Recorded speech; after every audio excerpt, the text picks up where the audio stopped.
కాకినాడ జిల్లా Pithapuram municipal council సమావేశం రసాబాసుగా సాగింది. సమావేశం జరుగుతుండగానే municipal commissioner Kanakarao, engineering DE Bhavani Shankar ఒకరికొకరు తిట్టుకుంటూ కొట్టుకున్నారు. పోరా యూజ్లెస్ ఫెల్లో వెధవా అంటూ ఒకరినొకరు దుర్భాషలాడారు.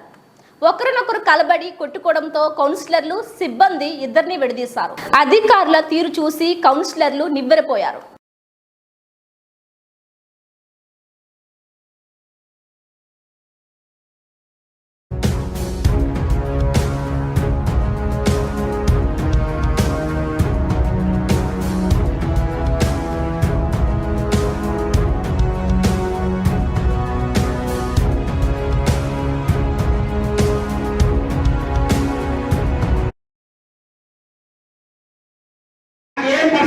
నేను ఈ ప్రాంతానికి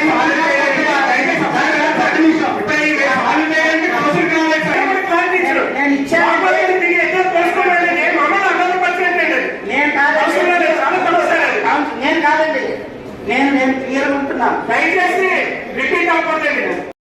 మా కూడా గట్టిగానే చెప్తున్నాను.